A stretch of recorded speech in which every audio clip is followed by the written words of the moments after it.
Una guerra a las puertas de Europa que se resuelve por teléfono entre Rusia y Estados Unidos. Un país al que hemos convencido durante décadas de que era de los nuestros, empujado a la peligrosa espiral de la decepción. Soy Juan Luis Sánchez.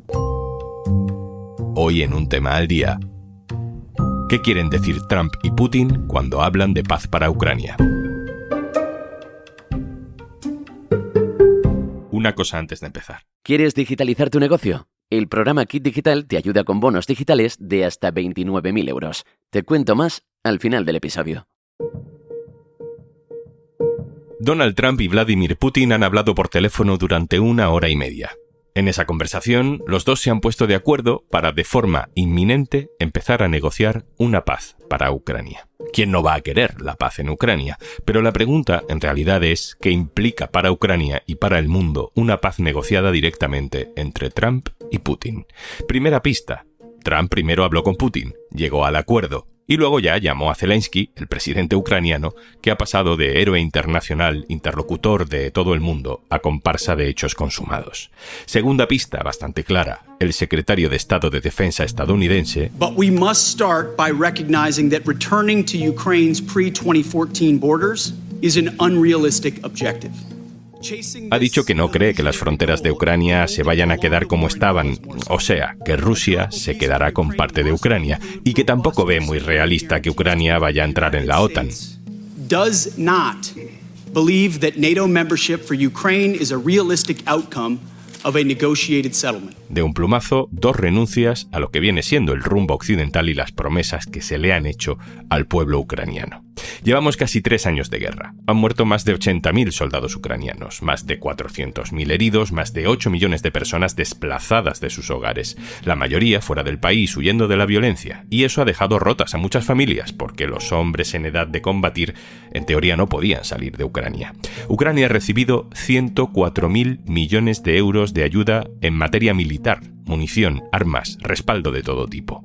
Después de años y años convenciendo a los ucranianos de que pueden ser europeos, de que Occidente les defenderá y protegerá como último bastión del mundo democrático, Donald Trump y Vladimir Putin, ninguneando a la Unión Europea, ignorando al propio Zelensky, negocian una paz en Ucrania que queremos entender. Jesús Núñez, hola. Hola. Jesús Núñez es codirector del Instituto de Estudios sobre Conflictos y Acción Humanitaria. Solemos acudir a él para hablar de Ucrania. Jesús, lo primero que te pido es una respuesta corta, sintética. Luego ya la llenamos de matices. Esto de que Estados Unidos y Rusia acuerden una negociación inminente para la paz en Ucrania, esto es una victoria para Putin, ¿no? Creo que victoria es una palabra excesiva porque tenemos que recordar que Putin lo que buscaba era, con aquella operación especial militar, derribar a Zelensky en cuestión de días, no de años, colocar una marioneta en Kiev al gusto de Moscú y controlar, por lo tanto, la totalidad de Ucrania. Comparado con aquello, la situación es muy distinta, pero evidentemente, sabiendo que el tiempo corre a su favor y ahora con la colaboración de Donald Trump, Putin puede entender que va a sacar al menos tajada de lo que está ocurriendo y de lo que ha hecho hasta ahora, hace casi ya 3 años que empezó la invasión en territorio ucraniano. ¿Qué forma exacta tiene esa tajada que va a sacar Rusia, Jesús? Ucrania ha desaparecido de las portadas, ya no nos acordamos tanto del mapa de Ucrania, ¿no?, como cuando empezó la guerra, pero ¿qué es exactamente lo que podría acabar bajo dominio ruso? ¿Qué es lo que Putin puede acabar quedándose en el momento en el que se imponga este acuerdo? Si se consigue sacar adelante lo que ahora mismo Trump y Putin parece que han hablado, la cuestión se resume en que, por un lado, Ucrania perdería el 20% de su territorio, puesto que actualmente eso es lo que controlan prácticamente las tropas rusas, con avances limitados, pero en cualquier caso manteniendo la iniciativa estratégica a día de hoy, y cabe imaginar que de aquí a ese hipotético acuerdo Rusia va a intensificar la ofensiva precisamente para intentar ganar más territorio todavía, y en segundo lugar, evitar que Ucrania entre a formar parte de la OTAN, entendiendo que eso sería una línea roja inaceptable para Moscú. A eso se le añade que Estados Unidos no tiene tampoco ningún deseo de verse con Ucrania dentro de la Alianza Atlántica, y que, por otro lado, las garantías de seguridad que pueda determinar Zelensky queda por ver si va a ser con implicación militar estadounidense o no. En definitiva, a Zelensky se le exigen cosas ya desde el primer momento y no vemos por ningún lado ninguna exigencia, nada a lo que tenga que renunciar Putin. Y entonces, Jesús, ¿por qué razón Zelensky iba a aceptar estos términos para la paz? O preguntado de otra manera, ¿a Ucrania qué se le puede ofrecer para evitar un relato que sea completamente humillante? Porque acabas cediendo el 20% de tu territorio porque Estados Unidos te lo dice. Es difícil ahora encontrar algo que a Ucrania le sirva como mínima satisfacción, porque esto suena claramente a rendición. Es obvio que Ucrania en solitario no habría tenido nunca la posibilidad, por mucha voluntad de resistencia de su población y de su gobierno, de llegar hasta aquí, dado que su inferioridad de medios, tanto económicos como industriales, como militares, frente a un gigante como Rusia, habrían determinado seguramente que Rusia ahora mismo habría conseguido prácticamente todos sus objetivos, pero a partir de ahí, y precisamente por esa característica, el hecho de que Ucrania depende vitalmente de Occidente y en primer lugar de Estados Unidos, eso le da a Donald Trump una palanca enorme para poder llevar a Zelensky a la mesa de negociaciones con las condiciones que se le impongan, prácticamente sin apenas margen de maniobra ninguna. Por lo tanto, es difícil ahora mismo vender el acuerdo desde la perspectiva ucraniana sin pensar en los muertos acumulados y 600.000 heridos, 8 millones de ucranianos que han tenido que abandonar sus hogares, muchos de ellos atravesando una frontera internacional, una destrucción sistemática de buena parte del país y, como digo, la pérdida de un 20% de su territorio. En esas condiciones, ya digo, se puede jugar con las palabras, pero la realidad se impone. ¿Qué sabemos, Jesús, del estado de ánimo o del estado de opinión de los ucranianos? Porque es un pueblo que ha matado y ha muerto para resistirse a la invasión. ¿Va a aceptarla ahora porque lo diga Trump? ¿O a lo mejor esa parte más prorrusa que siempre hubo en Ucrania puede aflorar ahora con fuerza de nuevo? ¿Esto puede derivar en nuevos enfrentamientos civiles? Hay que recordar que ahora mismo en Ucrania la mayoría de la población ya, según las encuestas más recientes, empiezan a mostrarse favorables a algún tipo de negociación. Por otro lado, se cuentan ya por decenas de miles las deserciones de soldados llamados a filas. Estamos viendo también cómo la ley de movilización aprobada todavía no hace un año por el gobierno de Zelensky no está funcionando, en el sentido de que no hay suficientes efectivos humanos para relevar a las unidades de primera línea. En definitiva, parece que la población ucraniana ha entendido que su capacidad de resistencia no le va a permitir en ningún caso imponerse a Rusia en el campo de batalla, y que por lo tanto se va abriendo la posibilidad de que la mesa de negociaciones acabe siendo el escenario en el que se defina algún tipo de acuerdo. Eso no quiere decir que de ahí se derive una paz definitiva, entendiendo que si no hay garantías de seguridad que frenen a Putin, podemos encontrarnos dentro de poco tiempo con una Rusia que vuelva a las andadas, intentando otra vez imponer sobre las normas, las leyes internacionales, la realidad de la fuerza militar para adquirir terreno de un Estado soberano. Esa decepción popular, ¿no?, unido al desgaste de la propia guerra, unida a una sensación de incluso de abandono por parte de Estados Unidos, todo eso no puede acabar hundiendo, no ya digo a Zelensky, que probablemente, sino a la propia idea pro-europea, pro-OTAN que pueda tener una mayoría de gente en Ucrania, que ya lleva muchos años en esta batalla. No puede colapsar todo eso, esa noción de una Ucrania europea, y al final abrirle la puerta a Putin a tener más influencia y a cumplir con aquel objetivo primigenio de controlar al menos políticamente el país, ¿no?, que era su objetivo inicial.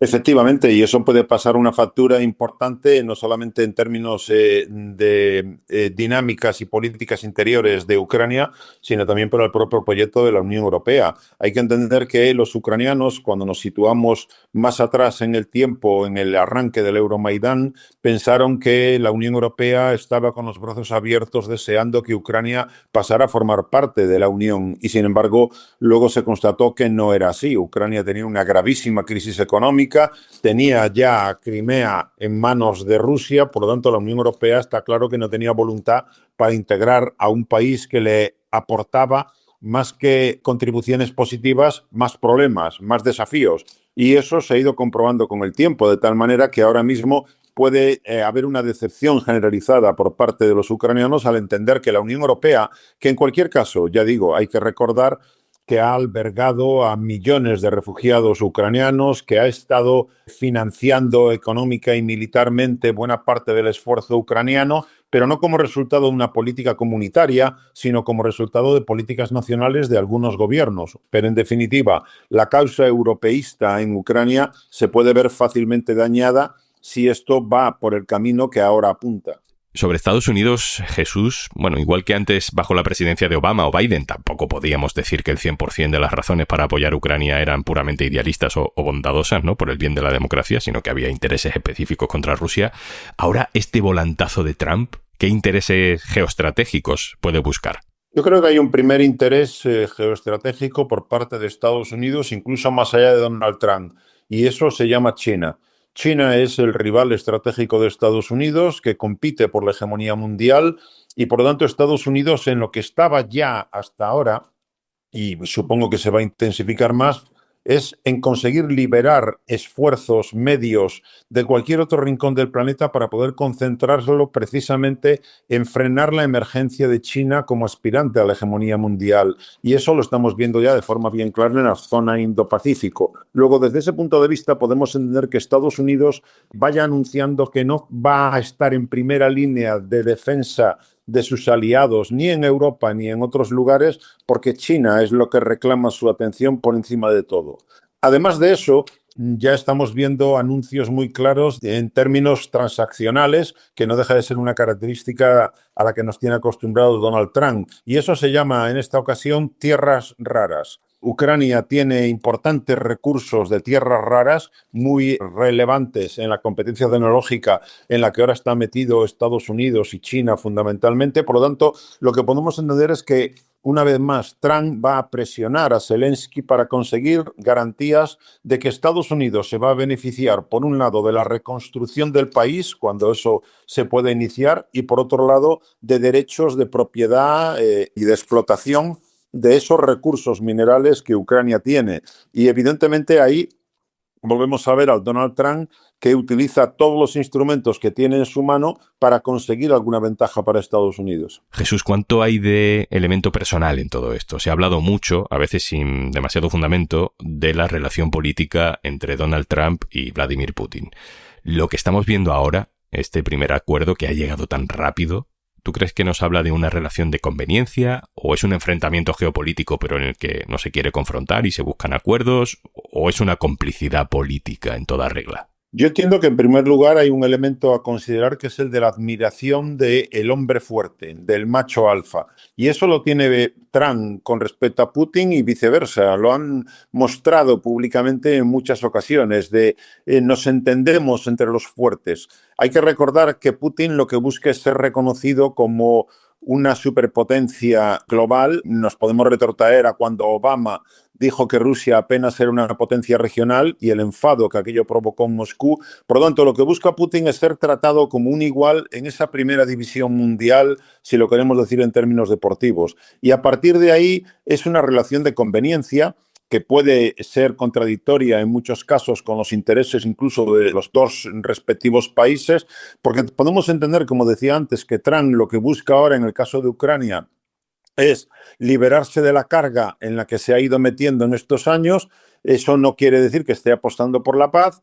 Putin tampoco está apostando por la paz, y si consigue llegar a un acuerdo que le permita ya controlar parte del territorio ucraniano y no le deja las manos atadas para el día de mañana poder amenazar nuevamente, sea a los países bálticos o a la propia Ucrania otra vez, pues puede entender que ahora mismo le sirve esta relación y le sirve ese hipotético acuerdo. Creo que estamos en ese punto. No hay ahora mismo nada realmente en términos de ideología, como lo que podíamos ver en la Guerra Fría, que represente a Moscú, por un lado, con su ejemplo de economía centralizada y de dictadura del proletariado, y de Estados Unidos con democracia parlamentaria y con economía de mercado. Ya no estamos en ese escenario. ¿Qué nos dice todo esto, Jesús, del mundo en el que empezamos a vivir? Porque No importa que Putin, igual que pasa con Netanyahu, pueda ser criminal de guerra, pueda ser genocida, con uno me reparto Ucrania, con el otro me reparto Gaza y nos quitamos de problemas. Es como el nuevo paradigma aplicado en un mes. Yo creo que efectivamente en solo un mes lo que estamos constatando ya de forma muy visible es no solo el deterioro del orden internacional basado supuestamente en normas que nació al final de la Segunda Guerra Mundial, sino directamente su colapso. Y un colapso que viene no por los que habitualmente llamamos los malos de la película, sino precisamente por quien se pretende presentar como el mejor ejemplo de democracia, de defensa del Estado de Derecho, de defensa de los derechos humanos. Por lo tanto, un Estados Unidos que con el giro que ahora está dando Donald Trump apunta directamente a la ley del más fuerte, entendiendo que Estados Unidos conserva esa posición de superpotencia militar, económica, comercial, tecnológica, cultural incluso y también energética. Luego, buscando un nuevo marco en el que sin necesidad de deshacerse de la ONU, pero dejándolo en una posición de absoluta impotencia, sin deshacerse tampoco de la OTAN, porque no veo a Estados Unidos desperdiciando una palanca que le permite subordinar a los europeos a su dictado, en la medida que es el garante último de la seguridad de la mayoría de los países del continente europeo, y por lo tanto yendo efectivamente a una relación transaccional en la que piensa que puede sacar ventaja con respecto a una China que cada vez se le acerca más. Jesús Núñez, codirector del Instituto de Estudios sobre Conflictos y Acción Humanitaria, muchísimas gracias. Un placer, hasta la próxima.